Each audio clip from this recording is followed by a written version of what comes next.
How is it that each time you begin to move towards your desired reality, the spirit of self-sabotage comes into play? Out of nowhere, you start doing things that you know you shouldn't be doing, but it just feels like you can't resist it, like it's stronger than you. You mindlessly repeat the very things that keep you stuck, and days, sometimes weeks, or even months of hard work go for nothing. Unfortunately, the reason it happens is deeper than the shallow need for physical pleasures. The imposter lives within you as an internal entity deeply rooted in your subconscious mind. You can do everything right physically, but so long as that entity remains mentally intact, it will sabotage everything you are working towards. The imposter won't let go. You might work as hard as possible to discipline yourself, yet it will strike back at times you least expect it. Only when you can fully destroy the spirit of self-sabotage can you create the reality you desire.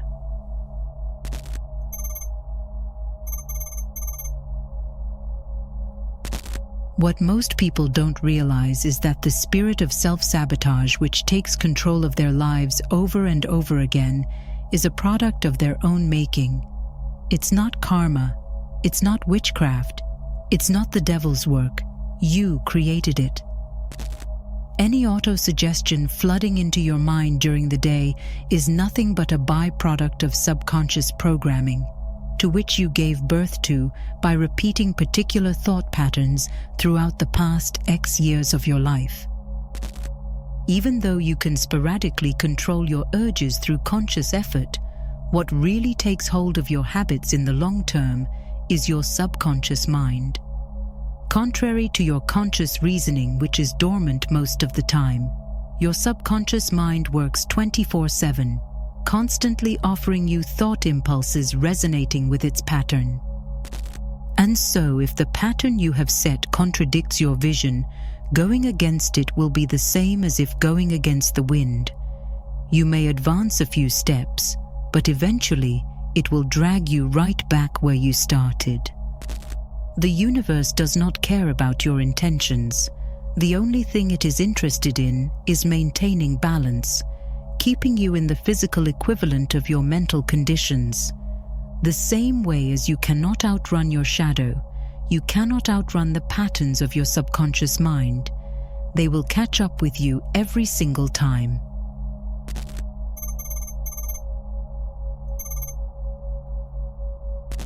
The scorpion asks the frog to carry him across a river, but the frog hesitates, afraid of being stung.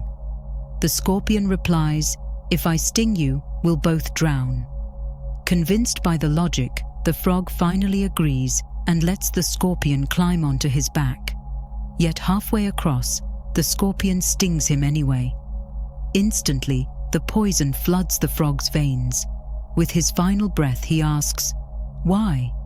"It's in my nature," says the scorpion, and they both drown. Once a particular way of thinking settles in your subconscious mind, it doesn't just vanish with some conscious intention. It exists and wants to keep existing. Every time you try to do something that contradicts the programming, it will do everything it can to prevent you from succeeding. As you get too close to evolving, suddenly it sends a contradicting impulse. It may appear in different forms. Doubt. Why did I even think it could work out? Laziness. I have time, I will do it later. Conformity. It's not even that bad. Others are doing it as well. Contempt. What's so special about it anyway? Insecurity. I'm such a loser to even try this. The tricks are many, but all are designed to serve the same purpose: keep you chained to your old reality. More often than not, it succeeds as it impacts how you feel. You go back to the old state emotionally, and that's all it needs to sabotage your progress. Emotion is the language of the universe. Emotion is what triggers the action. Emotion is the fuel for your subconscious mind that quite literally steers your behaviors. And so each time you get back to the emotional baseline of your old frequency, the inevitable consequence of it is self-sabotaging action. You begin to unconsciously materialize your fears, doubts, or insecurities. You begin to give in to laziness or conformity.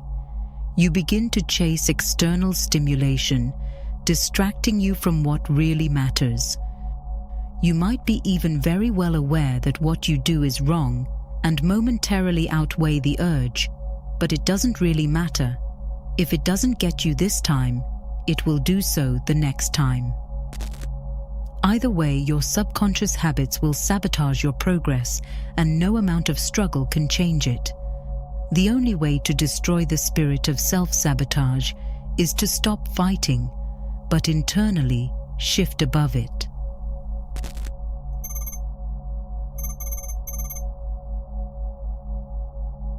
There is a great chance that you've been perceiving the process of changing your reality solely in physical confinements. If I force myself to take that action, my efforts will be rewarded and I will have my desired reality. And so you began to do things. Maybe you dragged yourself to the gym when every cell of your body resisted. Maybe you forced yourself to read books you couldn't even absorb. Maybe you even got yourself mindlessly repeating affirmations without a single part of you believing in them. Unfortunately, after some time, when your conscious mind has no power to hold it any longer, the subconscious takes the steer. It quickly pulls you onto the highway to your old reality by using every trick of self-sabotage in the book. All that struggle goes for nothing because it's not the struggle that programs your subconscious. The game lies not in fighting the urge, but internally shifting to a degree where you don't have to fight any longer. The first step towards defeating the spirit of self-sabotage is awareness. Once you start to analyze the impulses coming from your subconscious mind and acknowledge them as nothing but a trick of your old frequency, it puts you in an entirely different position. Train yourself to see through the auto-suggestions flooding into your mind on a daily basis, and you will realize that they are not really coming from you, but from the unconscious habits you have cultivated for years. This simple shift in perception enables you to detach from it emotionally, stripping it of its biggest weapon. When an impulse cannot affect how you feel, it also cannot affect what you do. It's always an emotion that sends the direct signal to take action, and once that emotional reaction is gone, the urge goes with it. Never get yourself thinking that the negative emotional state you experience after giving in to addiction of any kind is a good thing. It's not a premise of change, but an anchor to your old frequency. Every time you dwell in that unwanted post-activity state, you only give it more power over you. Your emotional state has to be absolutely bulletproof to any external fluctuation. Observe, but do not react.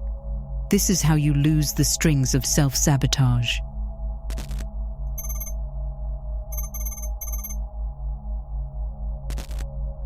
Chances are that your subconscious patterns also distorted your perception of success itself. You began to subconsciously imprint success as struggle, painting the journey towards your desired reality as some kind of endless war. Every time you get to work, you unconsciously frame it as another battle, blood, sweat, and tears, just as if there always has to be some conflict along the way. Unfortunately, this way of looking at things only makes them harder for you. Entering action with a struggle in mind is what makes that action hard. You unconsciously hesitate, overanalyze, and put obstacles in your way. But it doesn't have to be like that. Reality is not a war. It's a game that can be hacked. The same way as you can program your subconscious mind to automatically trigger action of self-sabotage, You can reprogram it to initiate patterns of self-blessing, effortlessly doing the things that serve you. The only thing you have to change is the type of fuel you keep pouring into it. The way you program your subconscious mind is through emotion, and in order to elevate your emotions, you have to alter your concentration. Your emotional state is a response to where you place your attention. If every time you are about to work, you internally prepare for a battle, it's no wonder that it always turns out to feel like one. You automatically connect work with unpleasurable emotion, and so it just gets hard for you to keep it going. In order for your work to be effortless, you have to first make it effortless. Every time you are about to work, make sure that you are already in a state for it to work. Once your mind conceptualizes a particular action as something natural and flowing, it will actually begin to feel effortless. The successful manifestation requires synchronization on both the physical and mental levels. The game is not about working harder or smarter, but multidimensionally. If you are ready to take your game to the next level, I created an entire playbook containing everything you need to know to bridge the gap between imagination and execution. Based on the lives of figures who turned the most delusional visions into a reality, it will give you practical steps you can gradually follow. Don't wait any longer, go and up your game.